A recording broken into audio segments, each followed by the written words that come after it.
యమో రాజా ప్రభుణా విపునాదమా జాతవేదా మోర్జయంజా పునాదు.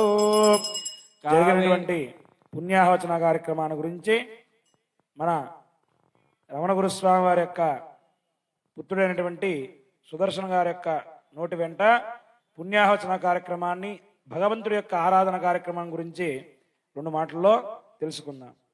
సప్త ప్రాకార మధ్యే సరసిజ ముకులోద్భాసమానే విమానే కావేరీ మధ్య దేశే మృదుధరవనిరాట్ భోగవర్యంక భాగే నిద్రాముద్రాభిరామం కటనికట శిరః పార్శ్వ విన్యస్తహస్తం పద్మాదాత్రీకరాభ్యాం పరిచిత చరణౌ రంగరాజం భజేహం.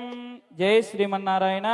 ప్రియ భాగవతోత్తములారా, శ్రీ పాంచరాత్ర ఆగమోపేతంగా సాగే స్వామివారి తిరు కళ్యాణ మహోత్సవంలో భాగంగా విశ్వక్షేణ ఆరాధన పుణ్యాహవాచన కార్యక్రమం సుసంపన్నమయ్యాయి.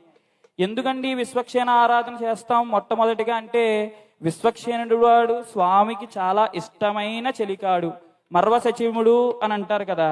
ఎందుకనంటే శ్రీరంగ చంద్రమస మిందిరయా విహత్తుం విన్యస్య విశ్వజిత చిన్నయనాధికారం యో నిర్వహది అనిస మంగులి ముద్ర ఏవ సేనాహ్యమన్య విముఖా తమసి శ్రీయామహ అని చెప్తారు.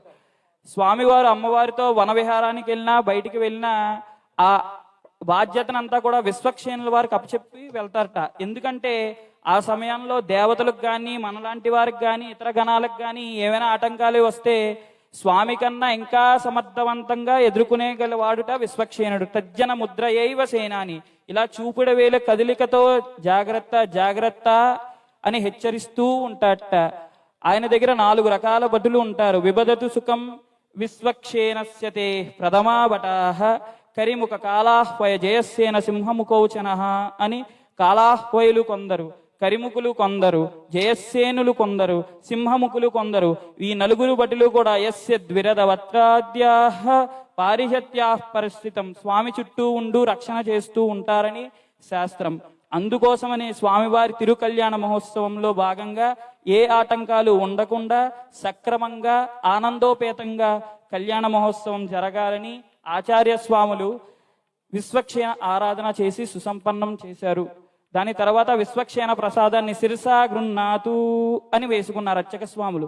ఎందుకంటే మన పదులు కర్తలుగా ఉండి నిర్వహిస్తున్నారు కాబట్టి ఆ బాధ్యతను ఆచార్య స్వాములు అర్చక స్వాములు ఇంకా సమర్థవంతంగా చేయడం కోసమని విశ్వక్షేణ ప్రసాద శిరసా గృహ్ణాతు అని చెప్పి వేసుకున్నారు. అందుకోసమనే విశ్వక్షేణ ప్రసాదాన్ని అందరికీ వేస్తారు కూడా. అట్లాగే పుణ్యాహవాచన కార్యక్రమం సుసంపన్నం కూడా అయింది. పుణ్యాహవాచన కార్యక్రమం అంటే రోజును పవిత్రము చేయు ఒక గొప్ప కర్మ విశేషం. రోజు ఎట్లా పవిత్రమవుతుందండి అని అంటే మనం తెచ్చిన వస్తువులు, మన ఆలోచనలు, మన కర్మాచరణలు అన్నీ కూడా భగవంతుడికి అభిముఖంగా ఎప్పుడైతే మారతాయో అది కదా భలే మంచి రోజు అని అంట. అది ఎట్లా మారుతుందంటే శాస్త్రం చెప్పింది, దైవం మంత్రాధీనం మంత్రం బ్రాహ్మణాధీనం అని అంటారు. మంత్రోచ్చారణలతో మంత్రింపబడిన జలంతో తెచ్చిన వస్తువుల్ని మనల్ని కూడా శుద్ధి చేస్తే అవన్నీ కూడా భగవంతుడికి అభిముఖంగా మారతాయి అని శాస్త్రం.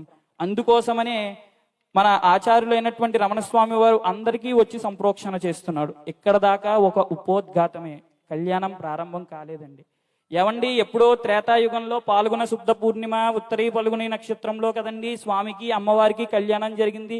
ప్రతి సంవత్సరం రథసప్తమి రోజున అంగరంగ వైభవంగా ఎందుకండి మనం కళ్యాణం చేసుకోవడం అంటే శాస్త్రం చెప్పింది స్వామికి అమ్మవారికి కాదయ్యా కళ్యాణం, స్వామికి మనకు కళ్యాణం. అదేంటండి స్వామికి మనకు కళ్యాణం ఏంటంటే శాస్త్రం చెప్పింది స్త్రీప్రాయమితర సర్వం పరమకుమాన్ ఏకః, లోకమంతా స్త్రీప్రాయమని ఆయన ఒక్కడే పరమ పురుషుడని ఆయన్ని పొందడమే ఈ ఆత్మలకు ఉండేటువంటి గొప్ప లక్ష్యమని శాస్త్రం. ఆయన్ని పొందడం కోసం 9 రకాల పద్ధతులు చెప్పారు మన పెద్దలు.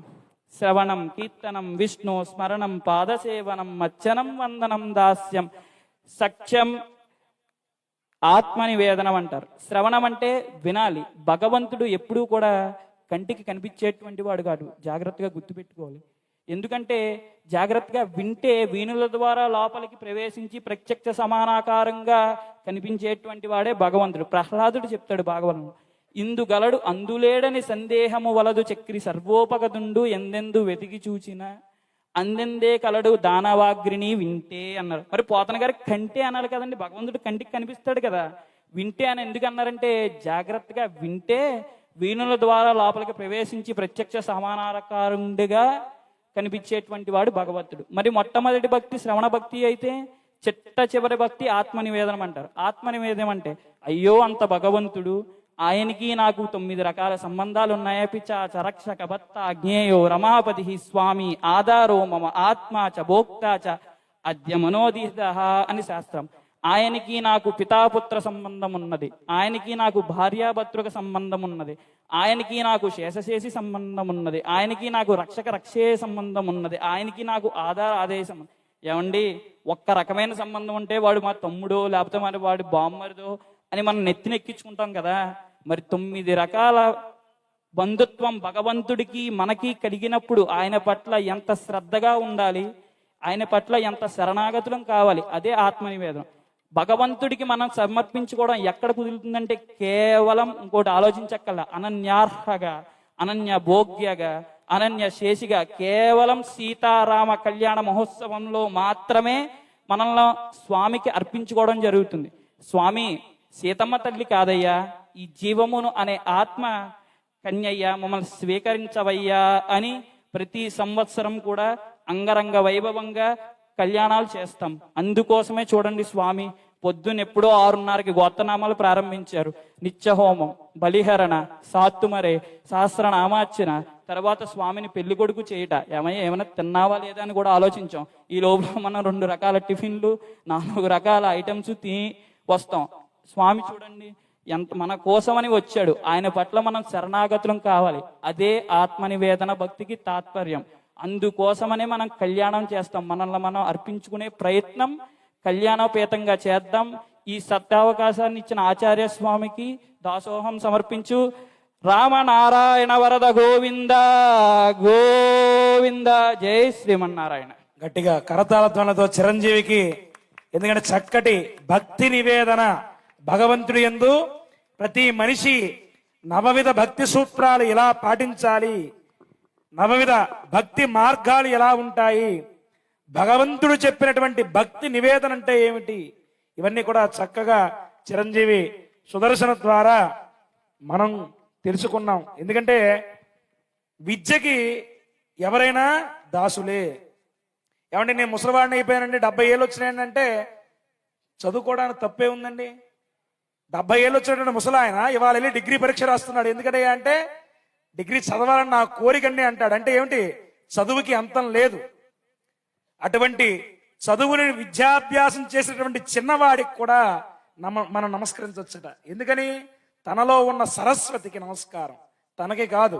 అటువంటి చక్కటి సరస్వతి యొక్క అనుగ్రహాన్ని పొంది ఇంతింతై వటుడింతై ఆకాశమంతై అన్నట్లుగా నీ విద్యాభ్యాసం సంపూర్ణంగా చేసుకుని విద్యతో కూడినటువంటి పాంచరాత్ర ఆగమాన్ని కూడా, పాంచరాత్ర యొక్క వైదిక కర్మలు ఏవైతే ఉన్నాయో అవన్నీ కూడా నేర్చుకుని నిష్ణాతుడిపై మీ తండ్రికి తగ్గ తనయుడిగా నడుచుకుని ఈ దేవాలయంలో నిత్యకర్మాదిత కార్యక్రమాలను నిర్వహిస్తూ వారి యొక్క రామలక్ష్మణుడు లాంటి తండ్రి గారు బాబాయ్ గారి యొక్క అడుగుజాడల్లో నడుస్తూ భక్తి నివేదన అనేటువంటి కార్యక్రమాన్ని మనందరికీ కూడా కళ్ళకు గట్టినట్టుగా చెప్పినటువంటి సుదర్శనుడికి చిరంజీవికి ఒక్కసారి గట్టిగా కరతాళతలు. ఎందుకంటే ప్రతి సంవత్సరం కూడా నేను తనని మీరు గమనించినట్లయితే ప్రతి సంవత్సరం చెప్పిందే చెప్పడం, చెప్పని విషయాన్ని, తెలియని విషయాన్ని ఎవరికి, మనందరికి, నాతో సహా మనకి తెలియని విషయాన్ని తను తెలియజెప్తున్నాడు.